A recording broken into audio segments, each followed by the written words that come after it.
Hi guys, this is India Celeste and welcome back to my party. If you visited before during the Scorpio full moon, and this time if you're new, welcome. I'm going to be discussing that today we have this really awesome trine in Mars and Leo, with Venus and Mars at 16 degrees together. So I am here to share how you guys can use this energy in a positive way. It's going to affect you more if you know your natal chart and you're an air sign or fire sign, sun placement or ascendant placement, but it will affect other signs as well, just not as intensely. So let's go ahead and hop right into it. So today I did a meditation and a channeling, and I requested from Divine Mother and Father God and Highest Self what message I and the collective needed regarding this transit. And transits and trines are good things, so we should be able to positively use this shift in energy to our benefit if we apply it correctly. So I'm going to just share with you the answers that I got when I pulled my Oracle and Tarot cards, as well as when I channeled a couple of archangels. So with that, the energy of Mars and Leo together fuels passion. So it's basically lighting a fire into something that you're passionate about. Now, depending on where your placements fall in your natal chart, it will tell you the best area to apply those passions.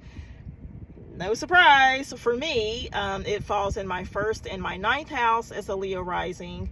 So for me, it's about expanding the mind. It's about philosophy. It's about sharing communication. It's about travel and journey.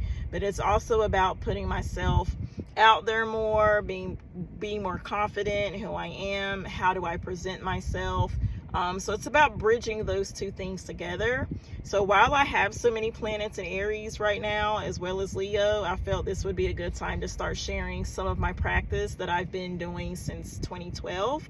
It is something I don't talk about publicly a whole lot, but it is something that I do want to start doing more often.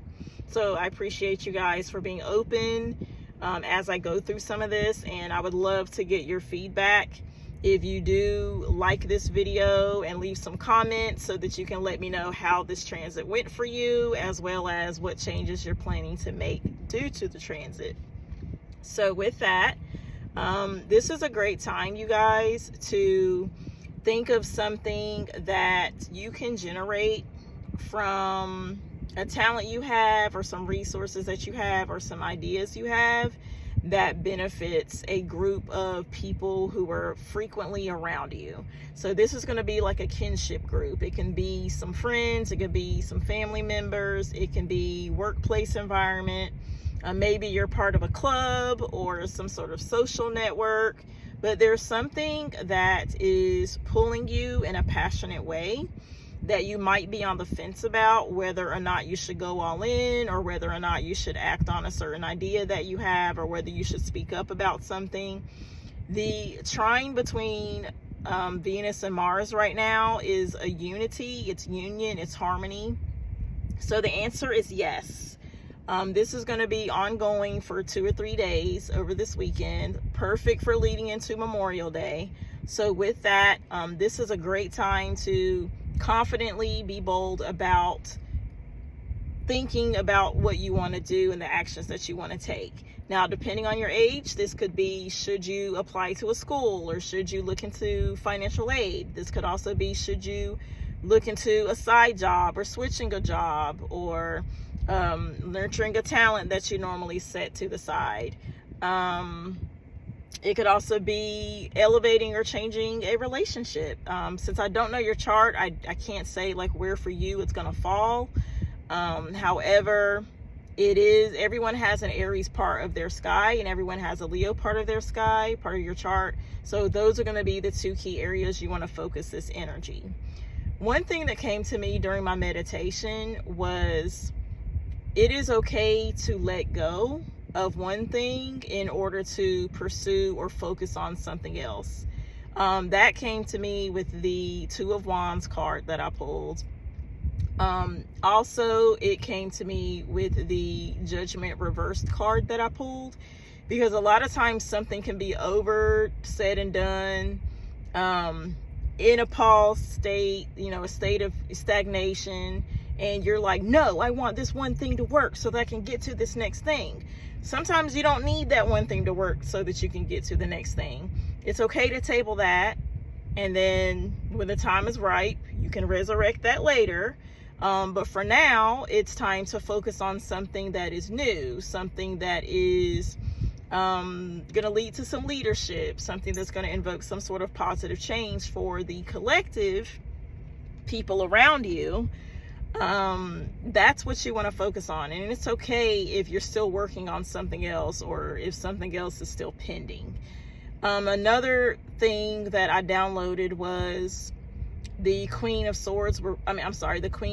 Wands reversed, and Archangel Raguel. Now, Archangel Raguel is the Archangel of Justice and Harmony and Solutions. So with those two paired together, my feeling, my intuition is saying that there may be something that you need to restore harmony to, as in, like, maybe you burned a bridge with someone, maybe there was an argument and things are still festering, maybe you made some sort of mistake with someone that you need to rectify, or you might have some sort of regret about something. So this is telling me that in order to move forward in this new beginning, this new direction, or whatever it is, you might need to clear the air somewhere, or you may need to forgive yourself. You may need to let the past be the past and not keep dwelling there. Kind of like letting go of that one wand in order to grab the other wand that I talked about with the Two of Wands. It is good transformation to channel positive energy. So with this trine, it's utilizing what is already good. It's not about having to address something that weighs you down. Whatever it is that you need to release and let go is something that should feel freeing, not something that should build like a whole lot of anxiety. So now would be a good time to mend a friendship if you wanted to, or just apologize to someone if you wanted to, or just forgive yourself over something that didn't work out so that you can go ahead and move forward to the next thing. Another note that I took was the oracle card I received was letting go of the sense of urgency. And with that card also came the the Nine of Pentacles. So the Knight of Pentacles is about having the resources, being secure in what you already have cultivated, being secure in what already is present, or being secure in the unknown. You don't need to know everything. And that's one thing that I've been embracing so much more over this past year, now that I've had some additional teachers and mentors and guides, and I've had support come in that I wasn't expecting, and not just having to figure out every single detail. So you can let go of that urgency, even with the Aries energy. And Aries is a sign that wants to rush. Aries is a sign that's like a baby. When the baby cries, they want what they want right now. You don't have to have it right now. Whatever it is you're going to be cultivating or using to build something new, or to make a change in your life, whether that's moving, or, like I said, it can be whatever you want it to be. But you don't have to have the result right now. You also don't have to have the resources all right now. You don't have to have all the information right now. It's okay to just start that seed of investigating. And again, guys, these are just my intuitions based off the tools that I use to help myself navigate through challenges, and also take advantage of good opportunity. So investigate this for yourself. This is just information I'm sharing based off of my meditation today. But back to that, you can start things without knowing the final outcome, and you can start things without having every detail before you make your next move. Aries is about initiation. Leo is about the passion and the confidence and the spotlight. So go ahead and just start focusing on where do you already have the resources, or where can you get the resources from? What are you already good at? I've been studying astrology and tarot for well over 12 years. So this is something I'm newly putting out to people, but it is a resource I've always had. It's just something that now I use differently because I have more understanding and I've had more time to cultivate the wisdom around it. So what is that for you? What makes you rich right now, even without it being a ton of money? So another thing that I channeled, that I wrote down to communicate, was it's time to be the star. With that being said, some of us like being in the background. Some of us like just focusing on the work and letting the work do its thing. But sometimes you do need to step up. Sometimes you do have to put yourself out there. Sometimes you do have to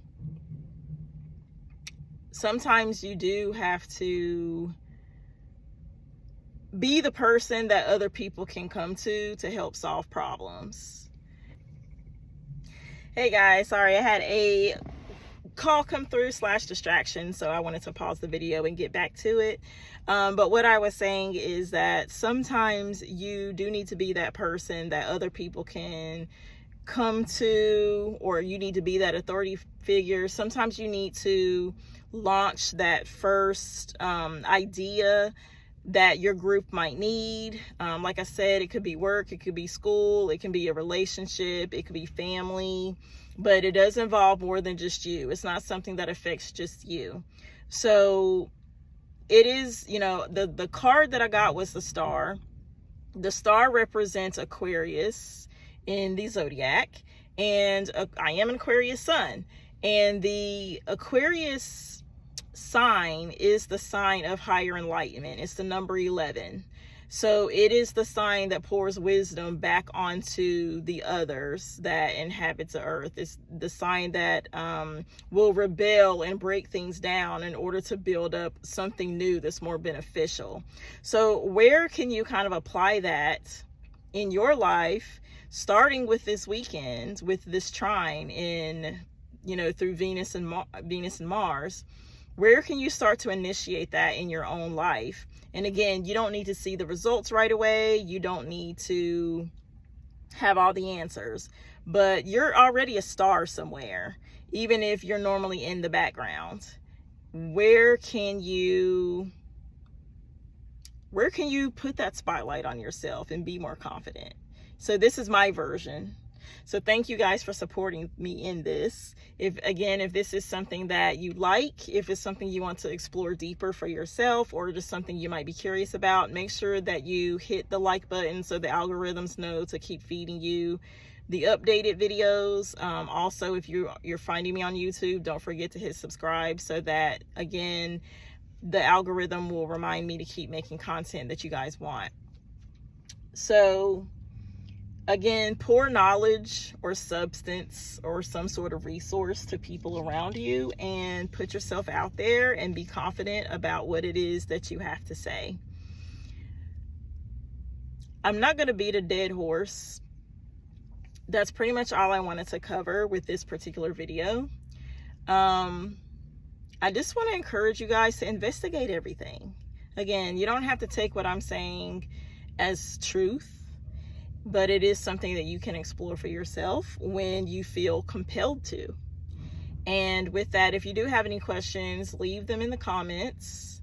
If you don't know anything about your natal chart, you can also leave that in the comments as well.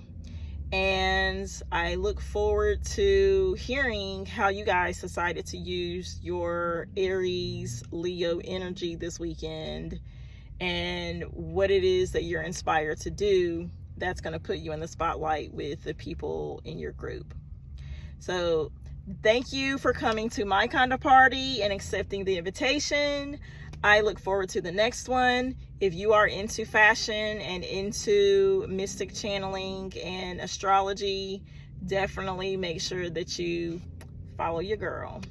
India Celeste out. Ciao for now.